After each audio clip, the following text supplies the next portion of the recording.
Assalamualaikum warahmatullahi wabarakatuh. Apa kabar anak-anak semua?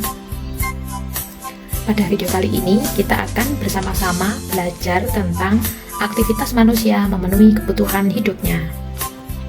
Oke, ada yang tahu nggak sih apa sih kebutuhan itu? Nah, kita akan sama-sama belajar mengenai kebutuhan hidup manusia. Dalam Kamus Besar Bahasa Indonesia atau KBBI, kebutuhan itu berasal dari kata butuh, yang artinya sesuatu yang diperlukan atau dibutuhkan. Nah, kebutuhan ini banyak loh jenis-jenisnya. Kita akan belajar bersama-sama mengenai jenis-jenis kebutuhan manusia. Nah, yang pertama ada kebutuhan berdasarkan kepentingan. Yang pertama ada kebutuhan primer. Kebutuhan primer itu kebutuhan yang wajib terpenuhi, yaitu kebutuhan sandang atau pakaian. Yang kedua ada kebutuhan pangan atau makanan. Yang ketiga ada kebutuhan papan atau tempat tinggal. Nah, yang kedua adalah kebutuhan sekunder. Kebutuhan sekunder adalah kebutuhan yang harus dipenuhi. Tidak harus, kebutuhan yang bisa dipenuhi setelah kebutuhan primer sudah tercukupi. Nah, contoh dari kebutuhan sekunder itu bisa berupa TV, kipas angin, atau radio. Dan yang ketiga adalah kebutuhan tersier. Kebutuhan tersier ini bisa terpenuhi apabila kebutuhan primer dan sekunder sudah tercukupi. Nah, berikut Bu Nadia menampilkan contoh-contoh kebutuhan yang telah Bu Nadia jelaskan tadi. Yang pertama, ada kebutuhan primer. Ada makanan, pakaian, tempat tinggal. Itu adalah kebutuhan pokok yang wajib dipenuhi. Karena kalau hal itu tidak terpenuhi, pasti akan menjadikan kehidupan tidak seimbang. Nah, yang kedua Bu Nadia memberikan contoh kipas angin dan juga televisi. Ini adalah kebutuhan sekunder. Kebutuhan ini boleh dipenuhi apabila kebutuhan primernya sudah terpenuhi terlebih dahulu. Nah, yang terakhir Bu Nadia menampilkan gambar tas branded dan mobil sport. Ini adalah contoh dari kebutuhan tersier, karena kebutuhan ini termasuk kategori kebutuhan yang mewah dan tidak wajib untuk dipenuhi. Nah, yang kedua, ada kebutuhan berdasarkan waktu pemenuhan. Yang pertama, ada kebutuhan di masa sekarang, yaitu kebutuhan yang harus benar-benar dipenuhi saat itu juga, tidak bisa ditunda pemenuhan kebutuhannya. Yang kedua, ada kebutuhan masa mendatang. Kebutuhan ini biasanya bisa dicicil sejak lama dengan ditabung untuk kebutuhan di masa yang akan datang. Nah, yang ketiga adalah kebutuhan mendesak. Kebutuhan ini adalah kebutuhan yang biasanya terjadi setelah kita mengalami musibah atau diperlukan bantuan secepatnya terkait musibah yang telah terjadi. Nah, yang terakhir adalah kebutuhan berdasarkan waktu yang diperlukan atau bisa disebut kebutuhan sepanjang waktu. Nah, berikut Bu Nadia menampilkan contoh-contohnya.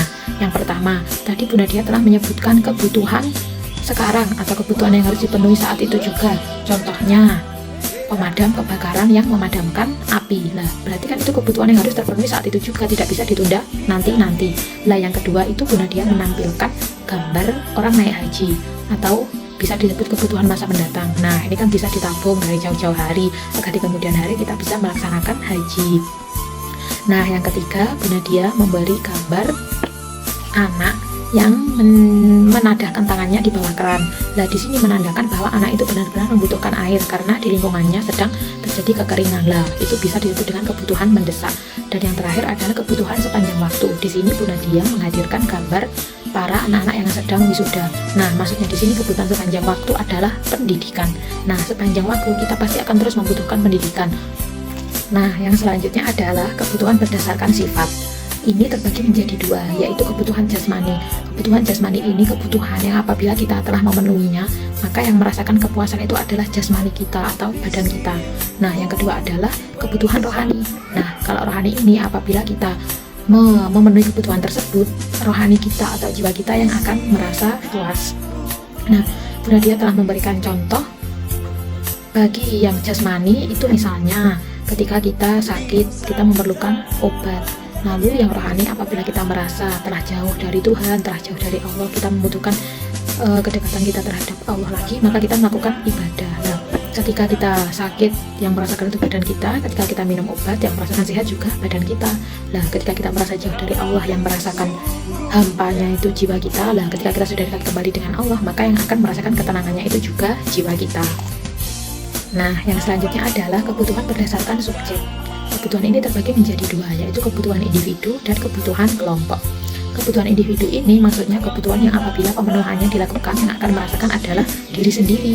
Lain halnya dengan kebutuhan kelompok yang apabila kita memenuhi kebutuhan tersebut yang merasakan adalah kelompok yang telah diberikan pemenuhan kebutuhan tersebut. Misalnya saja seperti Bu Nadia telah tampilkan gambar di samping, yaitu orang yang lapar dia akan makan, sedangkan orang yang haus dia akan minum. Lah itu adalah kebutuhan mereka sendiri. Lah beda lagi dengan gambar di bawahnya, terlihat di situ ada orang yang telah membangun jalan, memperbaiki infrastruktur. Lah apabila jalan tersebut jadi, maka kebutuhan kelompok atau anggota masyarakat itu akan terpenuhi.